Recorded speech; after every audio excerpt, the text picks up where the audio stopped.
Hey everyone, and welcome to another encounter with some groovy moments from the past.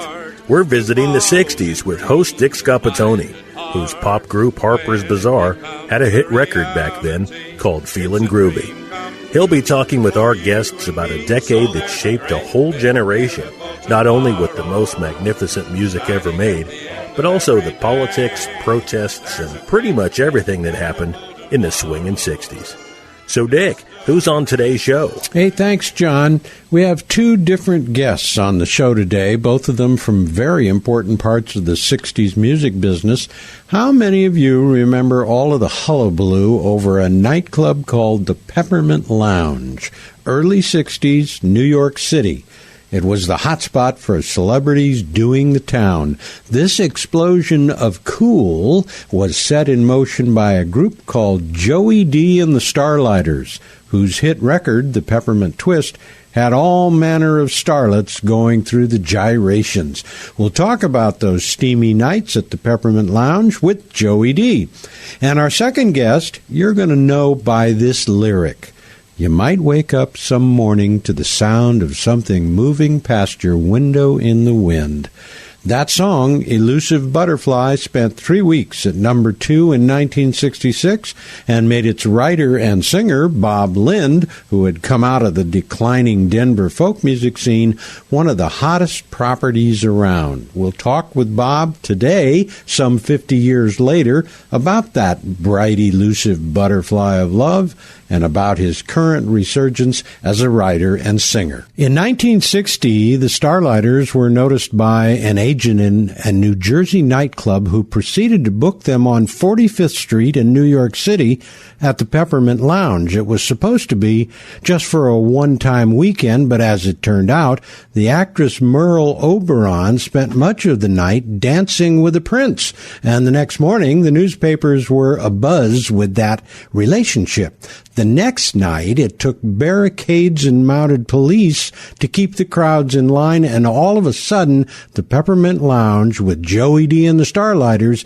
became the celebrity hotspot. And we've got Joey D with us today to talk about all of the celebrities that he and the Starlighters played for at that club. Joey wrote the Peppermint Twist as a tribute to the lounge, and it scored number 1 on the U.S. charts in 1962. So, Joey, thanks for joining me today. It's my pleasure, Dick. I'm here in Florida, where I live now, and having a wonderful time. Life is good. Oh, good for you. All right. And probably today, good weather, I'm guessing, huh? It really is. You sure can use a little bit of rain, but other than that, it's the Sunshine State. That's what they call it. It lives up to expectation. Well, you know, what's interesting, you're talking about needing rain. I'm on the West Coast near San Francisco. I'm near Santa Cruz, actually. For the last 5 years, we have been bone dry until this year when the entire sky opened up. We've actually gotten 200% of our normal rain this year. So anyway, the drought's gone here, but... Well, that's a good thing. Yeah, it is. Well, we'll have the rainy season pretty soon, so we'll be okay. Yeah, good. Let's start with kind of a brief overview of your professional background. We'll go back before the Peppermint Twist. And if you could talk about just, being raised in New Jersey and what it was like going to grade school and high school there, take it away. Okay, I went to public schools in Passaic, New Jersey, my hometown. And it's a town of, at the time, 56,000 people. So it's a medium-sized town, but it was very blue-collar and a great mix of people. It was a melting pot, so to speak, and we had people there from all different, and mostly first-generation Americans from Russia, from Poland, from Hungary, from Ireland, from Italy, and it was a great place to grow up, and some fantastic talent came out of my hometown, which got me involved in the music business. Okay. I went to high school with the Shirelles, who were in Rock and Roll's Hall of Fame. Mm-hmm. And the lady that owned Scepter Records, their label, also was a Passaicite. And I got the Shirelles to get me an audition with Florence Greenberg, the owner of Scepter. And she liked it so much, we did an album for Scepter. And after that, we matriculated to the Peppermint Lounge after we got discovered in that nightclub in Lodi, New Jersey. And fast forwarded, a couple years ago, they named the middle school, Lincoln Middle School, after Joey D and the Starlighters, and they named the street where I grew up after Joey D and the Starlighters. So it's been a heck of a ride. That is exciting. It's amazing. And the Shirelles, well-deserved, they have the high school auditorium named after them. So a little town of that sort. We had people like Joe Piscopo come from there, the girl from MASH, what was her name? Loretta? Oh, Loretta, yes, Loretta Swit. Swit, yeah, she's also from Passaic. So, and we, for a small town, it was very, very cool to grow up there. And like I said, it was a great mix. So I got my love of rock and roll, and R&B music is what I really love the most. And I got that from growing up in a mixed neighborhood. We had the Shirelles live right down the street from me, and my parents always taught us there are good people in the world and bad people in the world. So I never had a problem with bias or prejudice towards ethnicities or religions. Thanks to my parents for that. Yeah. Your parents, did they come over from Italy, or were they born here in the U.S.? No, I was first-generation American.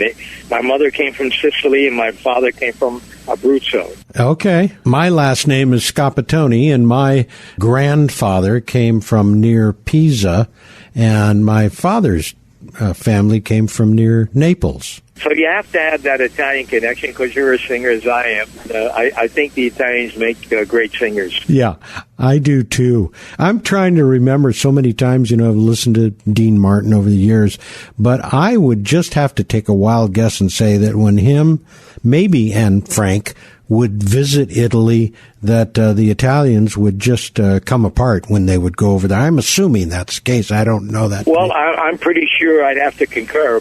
But because when I went to Italy, I've been there several times, they play more Dean Martin songs than they do here. Is that right? And he's a national treasure there. Oh, yeah, sure. And appeared there in person back in the day, he would have been overwhelmed with stardom. Talking about just your growing up time frame, when you were in high school, did you have a band? That's when I started my group, around 1950. What I did was I put together a group. It was a trio. I played harmonica at the time. I wasn't singing. And I had a drummer and a guitar player. And we were called the Thunder Trio. Very apropos because that's what we sounded like. Yeah, okay. But anyway, it was a lot of fun. And I played everything from polkas to classical music on the harmonica. And I used to go to a place called the Polish People's Home in Passaic. And every weekend, they would have the most famous polka bands come around. Bernie Witkowski and people like that, Bernie White, and other people that were number one in that realm of music.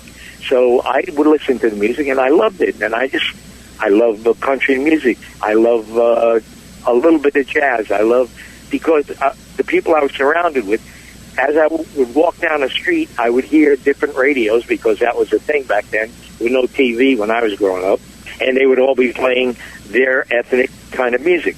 My mother listened to a station called WOV, which is New Jersey, New York, and they play all Italian songs. So that's where I got that thing. And then I started listening to people like Ray Charles and Louis Prima and Frank Sinatra, who was also a Jersey boy.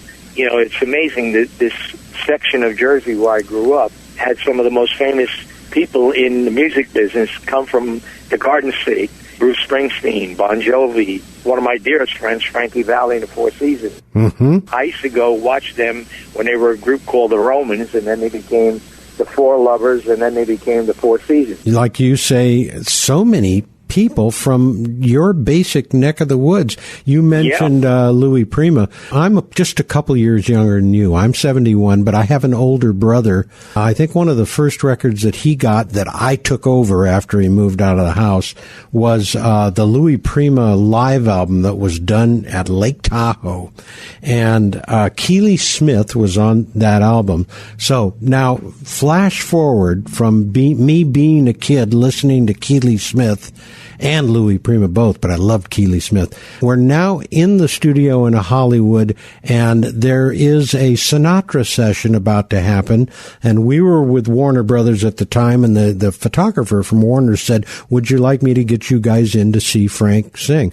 And we said, of course, naturally. Wow. So we went into the session, and who was in there but Keely Smith? Now, I didn't have a chance to talk to her, but this was like 10 years later, and all of a sudden I'm now seeing all these famous people. And of course, Frank was right at the top of the list. I mean, he's in his own stratosphere. So that's interesting, just hearing about the people that were so close to you, even geographically.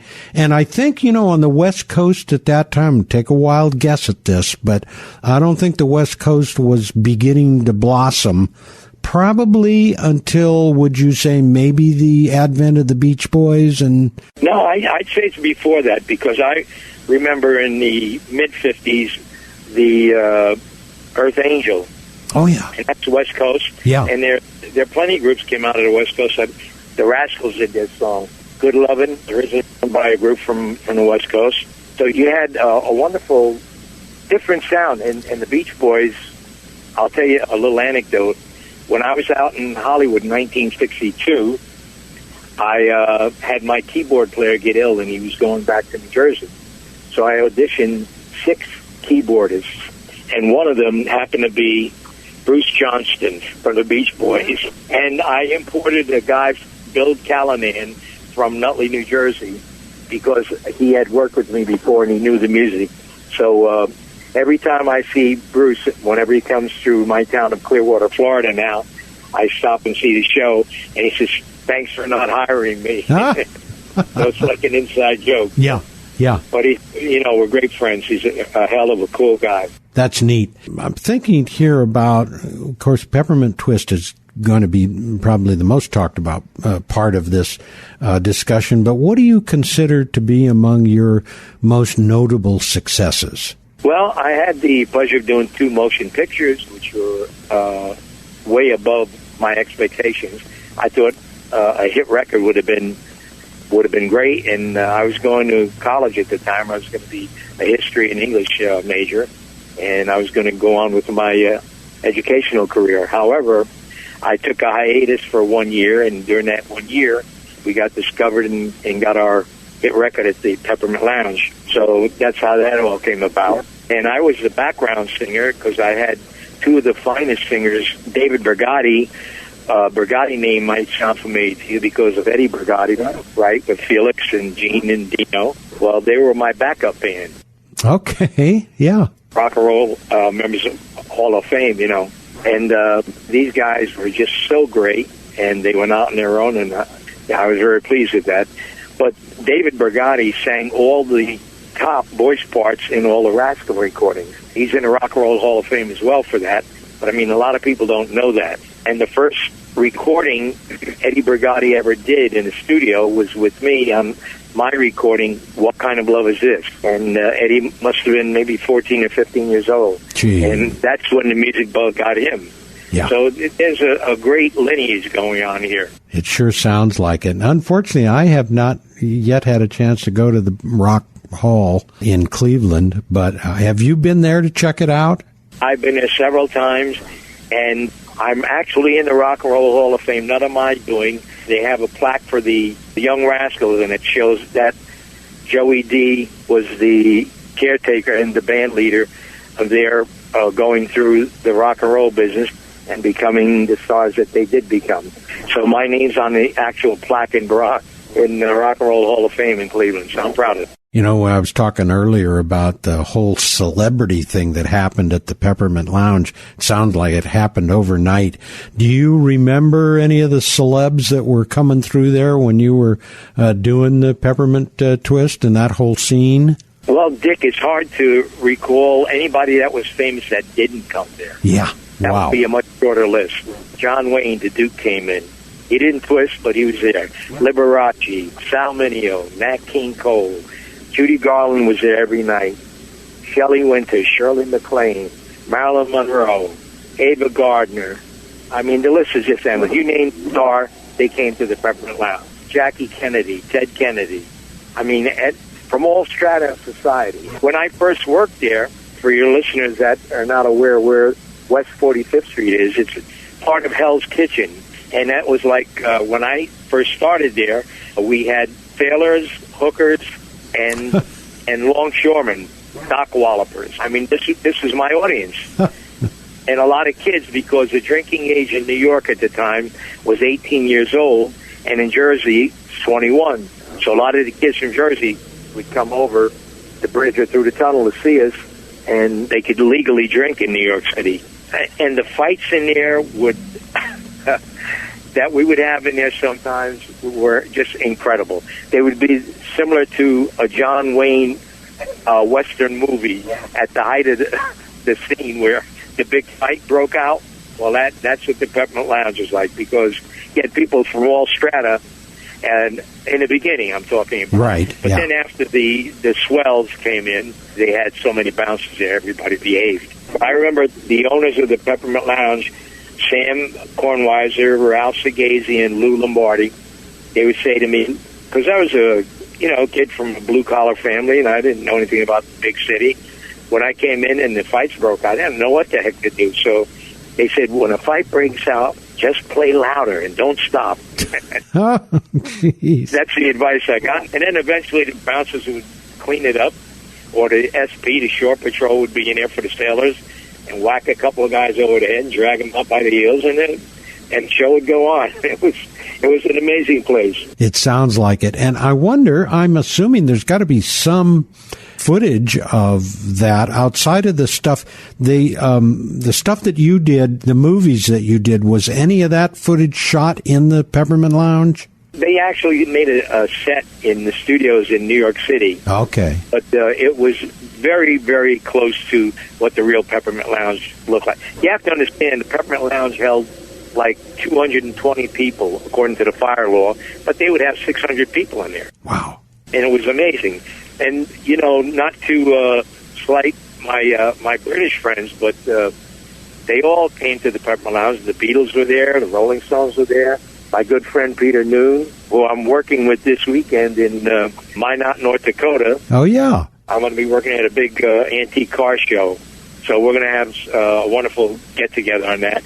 And he said, Joey, when I first met him about, 30, 40 years ago, he said, the Peppermint Lounge was the first place I had to go when I came to the States. So we were honored in that. And the Beatles I had worked with prior to their coming here in Stockholm, Sweden. They were my opening act. The Beatles were your opening act. That's amazing. Well, it's just factual, and we worked in a place called the King's Tennis Hall, and I got to meet all of the guys, and I threw a smorgasbord after the show, and it was just a wonderful, wonderful time. The guys were fantastic. We had worked at a place called the Star Club in Hamburg, Germany, so we had that connection, and we knew a lot of the same people. Yeah. And I just met them that one night, but they promised me when they came to the States that they would come to the Peppermint Lounge, and true to their word, they did. I have pictures of them in the Peppermint Lounge, yeah.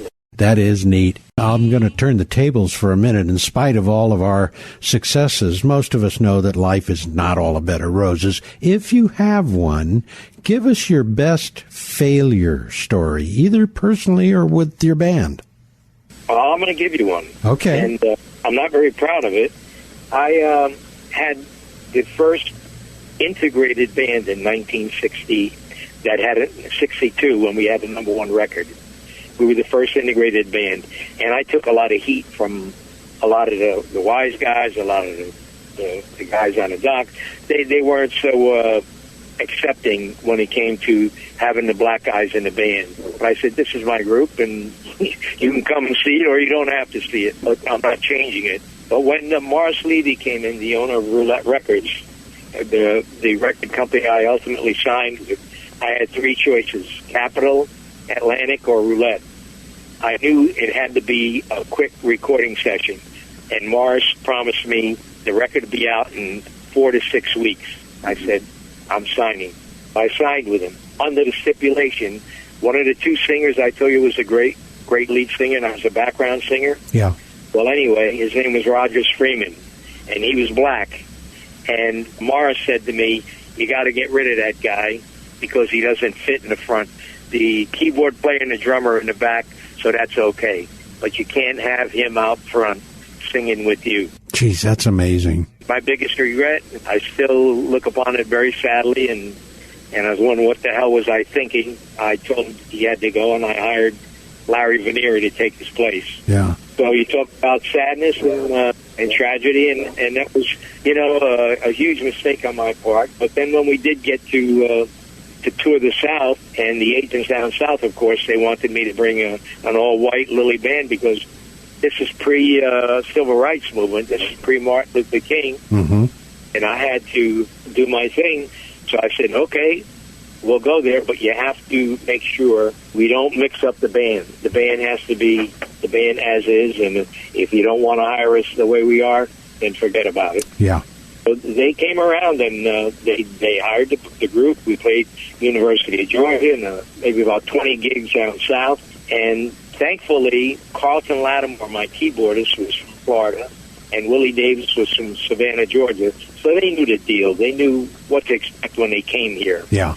And we were all told by the agent, okay, the white guys can stay in this hotel and the other guys can stay in. I said, no, we're here together. So what we did do is we stayed in what I call Soulville, and they treated us like royalty. Yeah. And they're so hypocritical because we go into a restaurant. Of course, we couldn't eat together, so they say, go around the back. So we go around the back. Who's cooking but a brother and a sister, right? So we sit on a couple of sacks of flour, and we got some of the best food in the world. We're so happy to have us. That's great. That is great. Those stories have to be legion. As a matter of fact, just as an aside, have you written a book? Or are you contemplating writing a book? I've written lots and lots of anecdotes, but it's not in book form. I'm not a writer. I wish I were. So I can put this thing and make a book out of it, make a story out of it. But I have so many instances and occurrences and people that I met, and Salvatore Dali, and going to his apartment in New York City having a party, Andy Warhol, hanging out with him, Lenny Bruce and I double dated. I mean, it's incredible. Can't make this stuff up. And when people talk to me about things, I don't even mention it because it sounds so incredulous. I don't believe it. Right. And I lived it. Well, I think it sure sounds to me like, and I'm just going to assume other people have already told you this, but getting it documented somehow, those stories are spectacular stories. If you find someone, I got plenty of stories that somebody can write it down and put it in book form. I think we really got something, because just when this happened during the Vietnam War, the day of the pill, and how now the women became the aggressor instead of the men.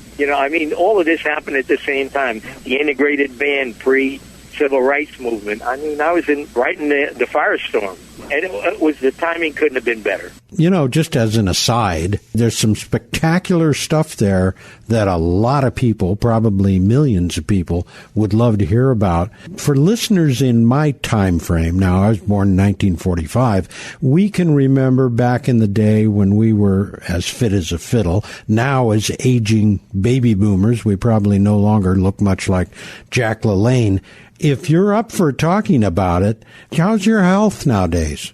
Well, thank God I've been very blessed. I go to the gym 3 to 5 times a week, and I still do my songs in the same keys.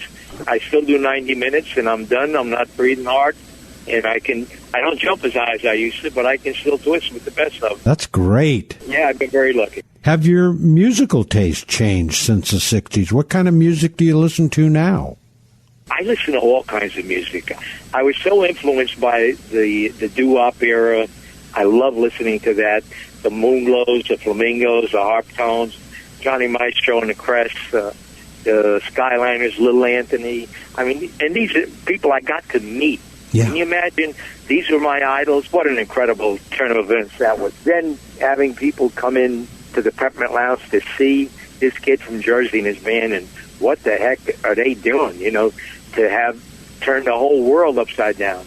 They say New York is cold, and, you get your 15 minutes of fame, but New York fell in love with Joey D and the Starlighters, and we fell in love with New York. Yeah, that's really neat. A definite chunk of history, and I can remember at the time watching you guys. And wow. I was probably, I'm going to say, maybe freshman, sophomore in high school, maybe somewhere around in there, or maybe even 8th grade. But I remember that whole time frame like it happened yesterday. I have 9 siblings. There are 10 of us all together. And my oldest sisters loved the big band's music. And there was a place called Essential Theater in Passaic. I would go in and listen to Glenn Miller, and I'd listen to, and here I am, 5, 6, 7 years old, going with my oldest sisters to hear these great bands, Tommy Dorsey, Jimmy Dorsey, Artie Shaw. And that's when I picked up the clarinet, and from the clarinet matriculated to the alto saxophone, and then sang background with the guys in the band. And one day I went to a nightclub in Newark, New Jersey called Ben's Cotton Club. Now, I was in there with David Brigatti, and we heard on the jukebox Hank Ballard's version of the Twist. Hank Ballard wrote it, and the Midnighters did the original dance. This is pre-Joey D, pre-Chubby Checker. Mm-hmm. This is 1958. Okay. Like that, 59 maybe.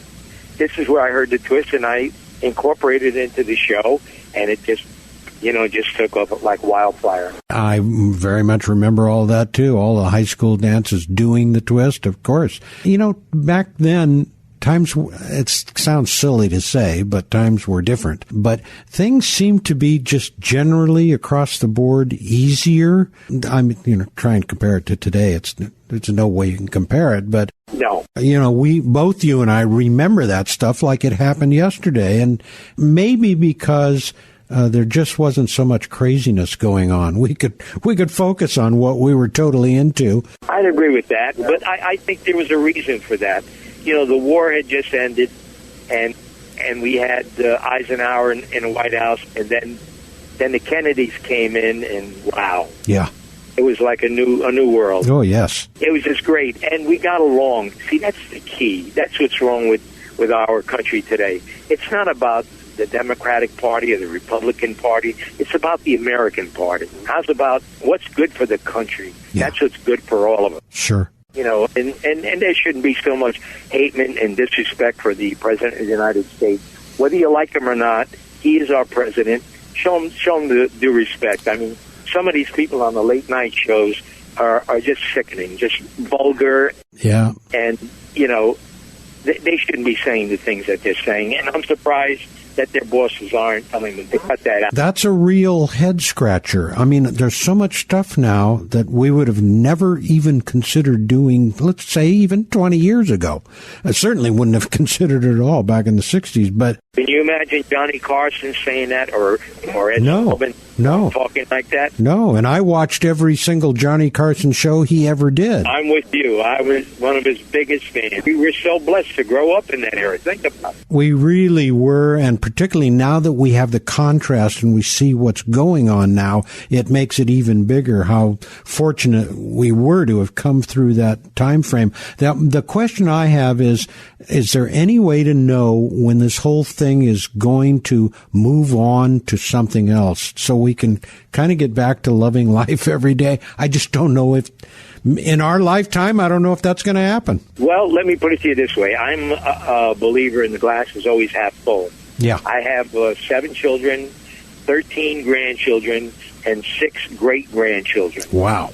And I'm teaching my children, and I taught them, and they're teaching their children how to say thank you, excuse me, may I help you, and hopefully they're instilling that into their children, and so on and so forth. So there is hope, and is it going to happen in our lifetime? Who knows? But I think the country is still the greatest country in the world. I've been halfway around the world. I haven't been to all of it, but the countries I've been to, and I like Italy, I like France, I like Germany, Sweden, all the places in Europe that I visited, Mexico and Canada I love, but there's only one United States. And once the country realizes it's the United States of America, maybe they'll get it. I'm not sure if someone needs to come along. I honestly don't know. That may be too simple of a way to put it. But, yeah, it could be that someone, quote, someone. The whole thing is, it's all about, in my opinion, partisan politics. And I'm a firm believer in term limits. If the president has an 8-year term, why can't Congress? I don't want these guys making careers out of being senators in Congress. 30, 40, 50 years. They get too much power and too set in their ways, and then they become the power, and the people's wishes become insignificant. They couldn't care less. As soon as the election's over, the first thing they do is start working on their next election. Stop and think about, now, let's just pick a figure and say, all right, you're 25 years old. You think back to that time frame. Do you remember spending very much time every day thinking about government and what was going on in government? I don't. No, because I felt very safe. You got to remember, I lived through World War II. My brothers and my uncles were in the thick of those battles. Okay. So I was grateful. Once the wars, VE Day and VJ Day, that was it, man. I mean, now we're the greatest country in the world and safe. And then 1950 shows up in a war in Korea. My brother goes to war in Korea. You know what I'm saying? But then you say to yourself, the times are going to get better, and they were better. Yeah. And I think the era that I grew up in and the era you grew up in was the greatest era ever. And the greatest, I think, generation was the World War II generation, without a doubt, in the history of our country. I agree, and I have a soft spot for the 60s. And when I look at it musically and I look at just how much we were all involved in music during that time frame, I can't find another decade that would be stronger than the explosion that virtually happened in the 60s. Exactly, because we went from doo-wop in the 50s to Hendrix in the 60s. And Hendrix was my guitar player in 1965. Really? Yeah, he played, unfortunately, I never recorded anything with him, but he was such a great talent. He had just gotten off the road with Little Richard, and my drummer, I was looking for a guitarist. My guitar player had left, and he got me Jimi Hendrix, and he auditioned in my house in Lodi, New Jersey. Wow. It was a real great deal. We've got to keep this stuff fresh in people's minds. Speaking of which, what are you doing nowadays, and what are your plans for the future? I still have a group. It's a familial group now. I have my son Ronnie, not to brag, but he happens to be a great singer, a great saxophone player, and my daughter Jamie Lee, and my grandsons Jacob and AJ, guitar player and drummer. So it's a 3 generations, and pretty soon it might even be 4. But if I make it anyway. But this is what I do, and we appear in places. We do Vegas, we do Mohegan Sun up in Connecticut, big casinos. We do a lot of 55 and over communities here in the great state of Florida, and I do lots of gigs in mostly in the Northeast. But I'm going, like I said, to the big car show in Minot, North Dakota, and then I'll be in Boston next month. And so I'm still hitting the road, but not as hard or as frequently as I used to. You mentioned Minot, and I just talked to someone. I don't think it was you. I just talked to someone in the last 4 or 5 days, and I'll see if you know any of these guys. I talked to Bill Cunningham of the Box Tops, Sandy Dean of Jay and the Americans, Peter Rivera of Rare Earth, and who else? Oh, Tom Garrett of the Classics 4. One of them is going to where you're going.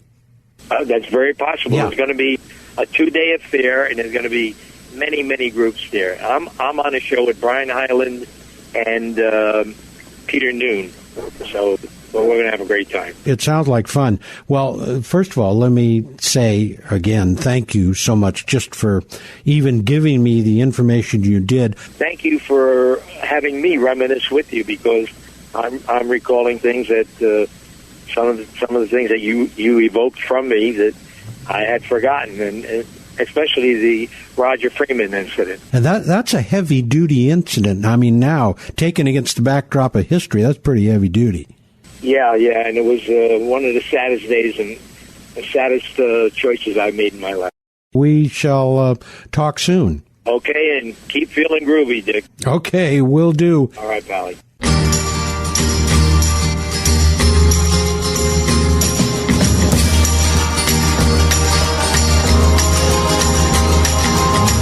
You might wake up some morning to the sound of something moving past your window in the wind. And if you're quick enough to rise, you'll catch the fleeting glimpse of someone's fading shadow. Out on the new horizon, You may see the floating motion of a distant pair of wings. And if the sleep has left your ears, you might hear footsteps running through an open meadow. Don't be concerned, it will not harm you. It's only me pursuing something I'm not sure of across my dreams.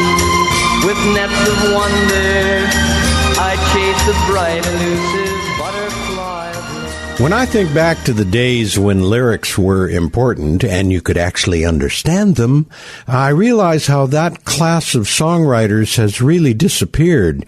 Today we're talking with a guy who's still able to put the words together and make an emotional impact in the short recording span of 2 minutes and 45 seconds.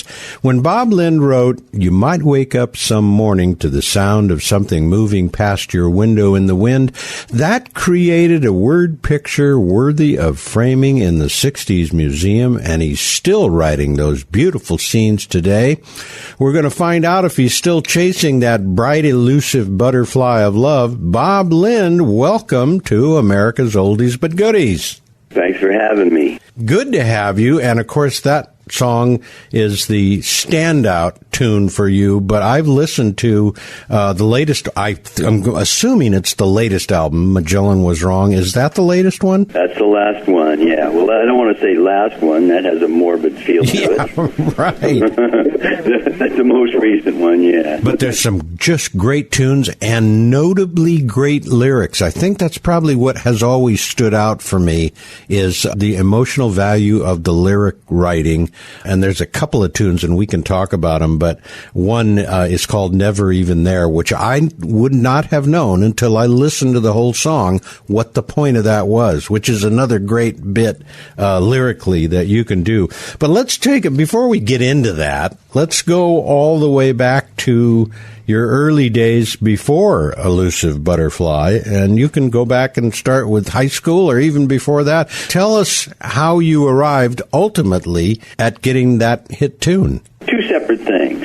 One, getting a hit tune is something I know nothing about. That's a mysterious process determined by the gods or the, destiny, whatever it is. But as far as the creating of music, I just think you start out by having to love it. You have to love it, I think. I always have loved playing music, and I have tried not to, maybe not consciously, but it seems that I have somehow managed not to get dropped into a convenient box. People will always do that. Folk rock, I guess that's a label. But I've always drawn from all kinds of sources, and I think that shows up mostly in my later work, not to jump ahead. But the thing is that, so in other words, I don't understand trying to create a hit song. Now, there's plenty of people who do it, they do it well. Carole King and Jerry Goffman, Cynthia Weil and Barry Mann, Neil Sedaka, the Brill Building people knew how to do that. They knew what a hit record was. They knew the cadence of it. They knew the length of it. They knew the formula for it, and they did it very well. I never really mastered that. Elusive Butterfly was a total fluke. If you notice that it was completely different than anything that was out at the time. That's there was right. really nothing like it. Yeah. As a matter of fact, here's a story. It's pretty well known, but just in case some of your listeners don't know it, Elusive Butterfly was a B-side. It was released as a B-side. The A-side was a song called Cheryl's Going Home. That's the one they had the hopes for. And when they asked me what I had recorded 4 things for World Pacific, which is a branch of Liberty. Recorded 4 things with Jack Nitzsche. One was You Should Have Seen It, Truly Julie's Blues, Cheryl's Going Home, and Elusive Butterfly. And they asked me what I thought was the hit, what we should release. And I said anything but Elusive Butterfly, because Elusive Butterfly was to me commercially the weakest one. And so they said, okay, well, we'll release Cheryl's Going Home. That seems to be a strong rocker.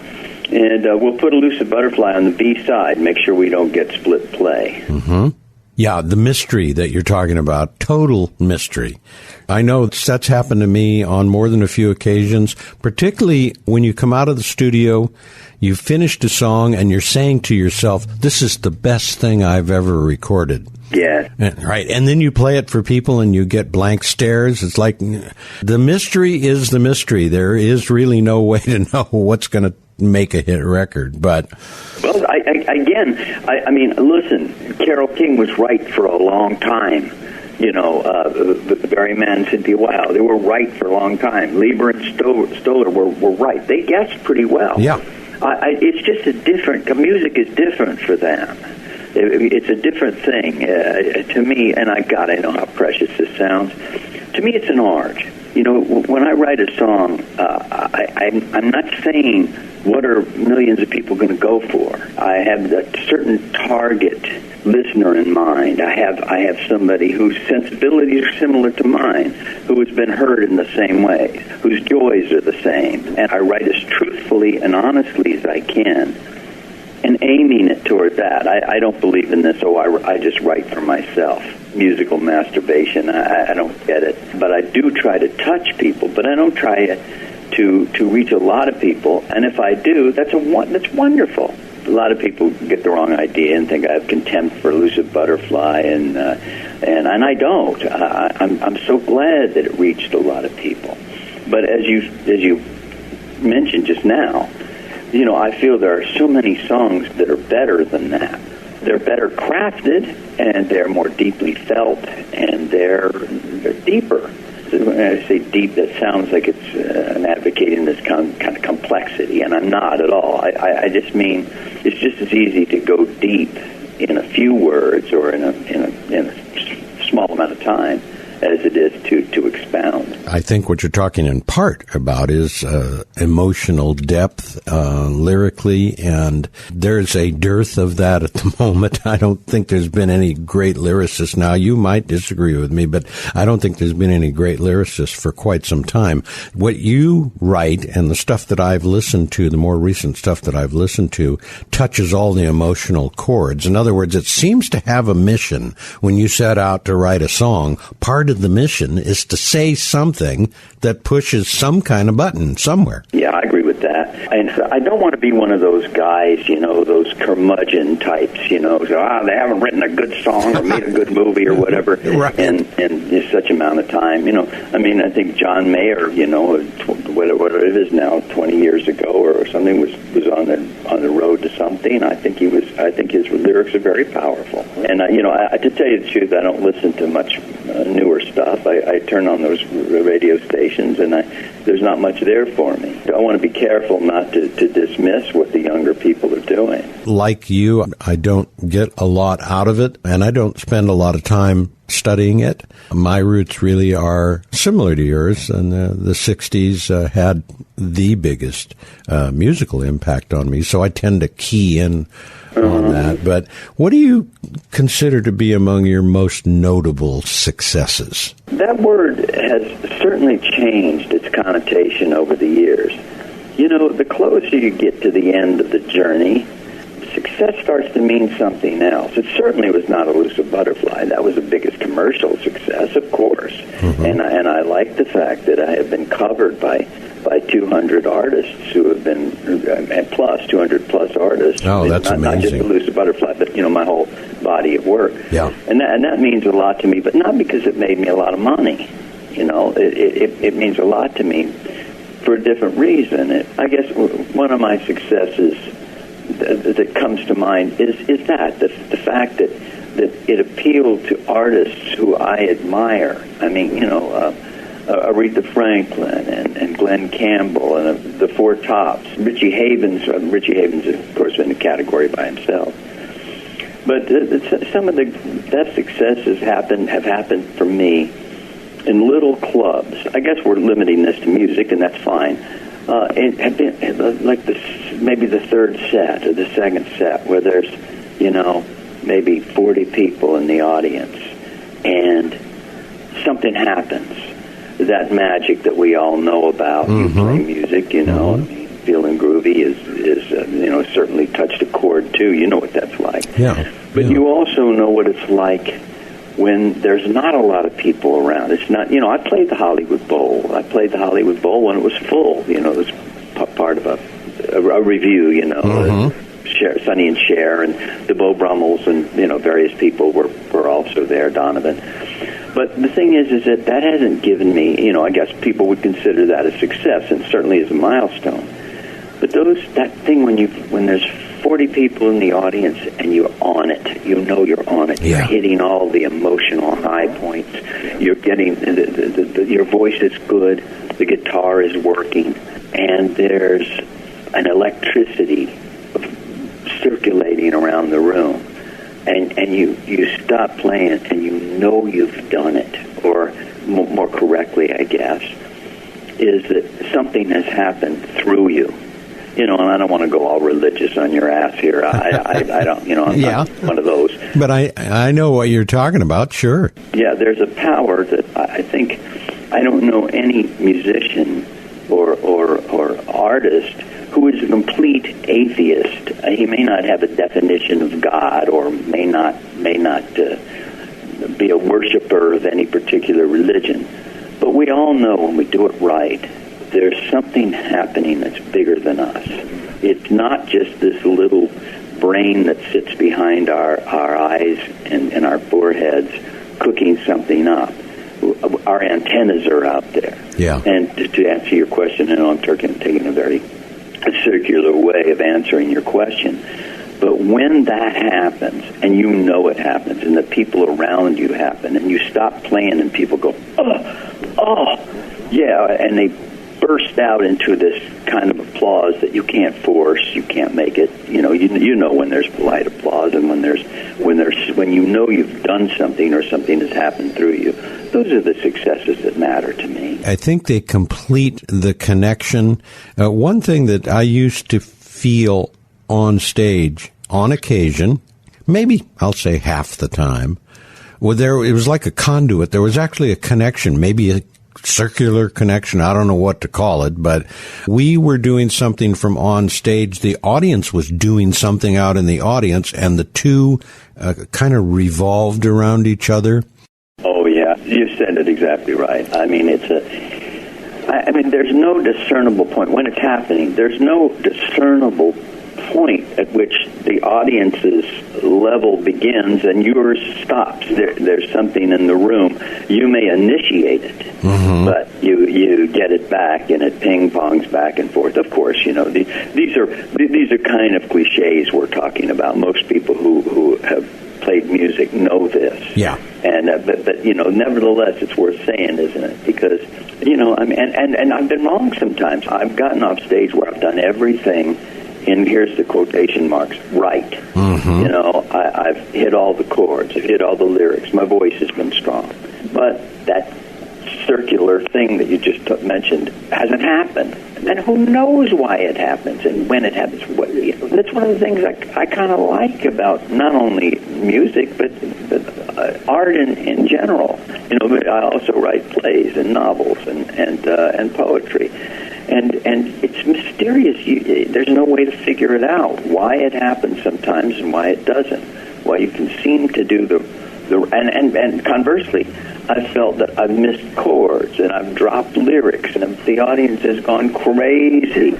That's true. That whole area, and it may be what we're kind of, I don't want to say discovering, but even just wandering into, is initially you talked about the mystery of how do you make a hit record. There's more of a mystery surrounding what we do, not only from when you go in the studio or when you're writing the tune that you think is just the absolute best you've written, but when you go on stage, and it almost doesn't matter the size of the audience, and you feel it. There is a connection, or if there isn't a connection, that's not a problem. I've never had a bad audience, so to speak, but I know when I've had a good audience, by the time I walk off the stage, that was worth it. That was one night that was really worth it. And I think that's where you're going, not only with what you're saying, but again, I keep reflecting back on the lyrics and the value of being able to say something. Anybody that's a writer, quote, writer, knows that it's tough to get the right words out. I mean, I think of Oscar Hammerstein, the corn is as high as an elephant's eye. How does anyone write that? You know, where does that come from? I don't know. Yeah, and you know, it's a craft, but it's also something else too. I mean, I can tell when people. I mean, you know, one of the things that I don't know if it's kind of a modern music, but it's the music that they sing on.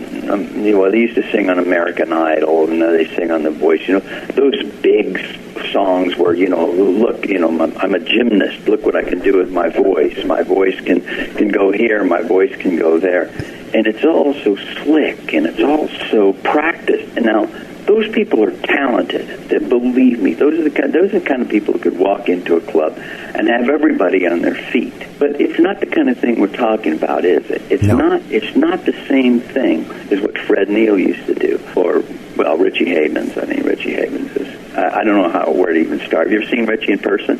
Never seen him in person. Well, it's too bad. It's too bad you missed that, because there's nobody who does that, I think, better than Richie did, you know. Did you guys come out of a similar background, vis-a-vis folk related? Yeah, they were a little Fred Neil, John Sebastian, those people, Judy Henske. Well, nobody knows Judy Henske now, I guess, but those people were in the Village, and they were a little ahead of me. Okay. You know, Tom Paxton and these guys. I was just maybe 5-6 years behind them. I was cutting my musical teeth in Denver. You know, so it was a different kind of thing. But yeah, they were those people were my idols. As you were talking about all the people that have covered, mostly probably Elusive Butterfly, but your other tunes, Glenn Campbell and what have you, to just talk about some of the people that you worked with, in addition to, say, people like Richie Havens, that you felt some sort of connection with. Well, Hoyt Axton and I did some shows together. I always loved Hoyt Axton. I think he was a friend too, and the Dillards, Doug Dillard was a friend of mine. Mm-hmm. But you know, I didn't much hang out with celebrities. I did a tour with Roy Orbison. Was the most grinding, horrible time. I mean, it was just, you know, I was drinking then, and it was not a pleasant time for me. I was drunk all the time, but that stands out because you know we did 21 shows in 17 days, which means we did some daytime, you know, matinee things, and there was never enough sleep, and you know, but I can always say that I toured with Roy Orbison, even though he hated my guts. Yeah. I mean, it was, you know, I mean, really, you know, he was having families come out, you know, and hear him, and everything I did on stage was profane. I was drunk all the time, you know. Yeah. Let's kind of sidle up to that a little bit. I've got a question for you that, in spite of all of our successes, most of us know that life is not all a bed of roses. What's your best failure story? Well, I have a personal failure that I don't know. I've always regretted this. Nancy Sinatra cut a song of mine called "Long Time Woman," and when she did it, you know, Mac Davis produced me at one time, and we were friends for a while, and then we had a falling out, and it was a prideful thing on my part. You know, it was probably 90% my fault. But he got together with Billy Strange, and they cut "Long Time Woman" with Nancy Sinatra. And they called me in to listen to the cut. Yeah. And just to get at Mac Davis, you know, I said, I don't like it. You know, and it was beautiful. Yeah. It was beautiful. And so obviously word got back to her, oh, well, you know, Bob, you know, I didn't care for it. And yet it was one of the most beautiful covers of my work. And I never got a chance to tell her. I've tried to reach her since, but, you know, she doesn't take my calls or respond to my emails, or I even sent some letters out, you know. And apparently she was hurt by that, or it's not important enough to her, you know. But I regret that I didn't give the credit that she deserved. I mean, it just sounded like a massive failure. The big failure, of course, if you want a more general picture, is the fact that I was drunk all the time. I was always drunk during the last part of my career, and I abused people, and I was prideful and small of spirit, and it hurt me, and it hurt people who loved me and believed in me. You've been clean and sober for how many years? In 2 months, I'll have 40 years. Wow. Congratulations. Thank you. That's amazing. My son is, I think, looking at 20 years, I think. Wow. That's great. Let's talk about your health. How is your health nowadays? Well, I almost don't want to jinx it, because you hear all the time about people who are standing on a curb. They were in perfect health. They just had a physical a month ago, and they dropped dead from some kind of aneurysm or stroke. Knock wood, I'm doing well.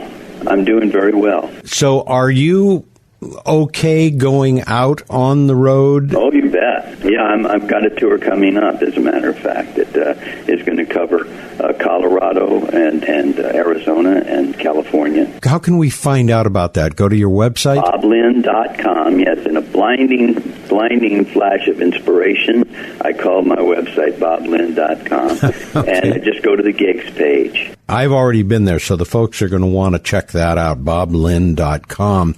Have your musical taste changed since the 60s, and what kind of music do you listen to now? Yeah, I think it has. I like, there's some of the classic people I still like. I like Danny O'Keefe. I think Danny O'Keefe. When we mentioned tours, I should have really mentioned that first. That was one of the most enjoyable tours I ever did. Was Danny and I toured together back in 2013.